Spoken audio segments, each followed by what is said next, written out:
Several years ago, about 40 years ago, I started corresponding with the late, he is now sadly departed, Bob Tayor. He lived in Rockhampton.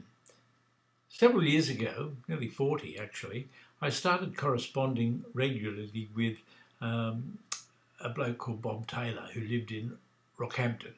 He was in his 80s and well and truly dead now, but his poems live on. He wrote some, he collected many in his head. He'd been a horsebreaker, stockman, and an all-round character. He called this one The Drinker's Dream.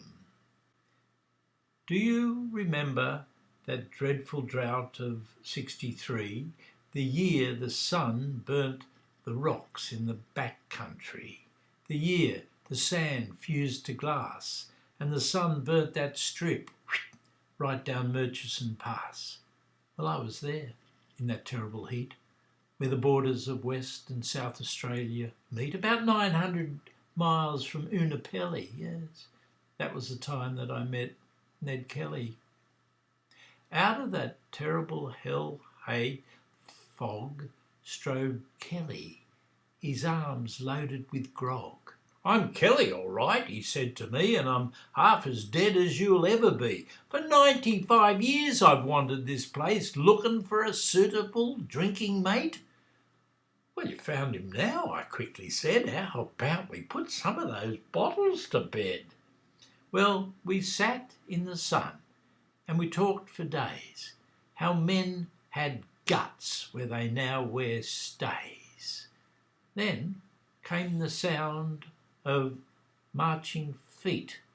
The sound of boots fractured that desert heat.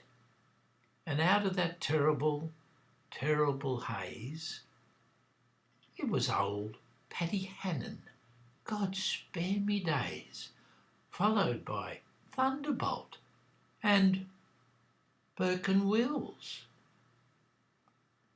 the Wild Colonial Boy and Saltbush Bill.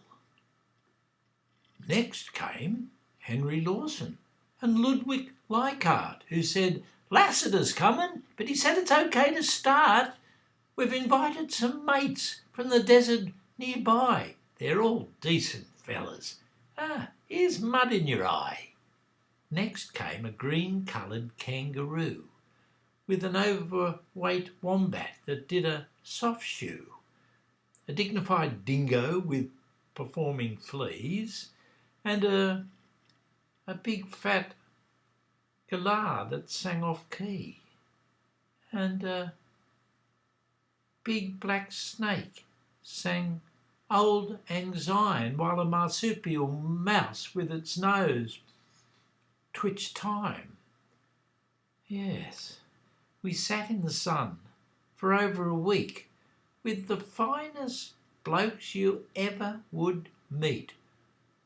I danced me a jig for comic relief, and in disturbing the ground I found Lassiter's Reef. There was copper and nickel and silver galore. There was a diamond as big as that knob on the door. There were sapphires and rubies, a fabulous haul, and a bucket of gold for every shovelful. But despite all that fabulous wealth, each man was content unto himself. Well, we drank for a year and a day, and the party broke up and everybody went their own way. I went south to the Nullarbor Plains, and in 3 or 4 days I was back home again. And I never did speak of the places I've been, and I never did talk of the people I'd seen. But I learned one important fact: never drink in the sun without wearing a hat.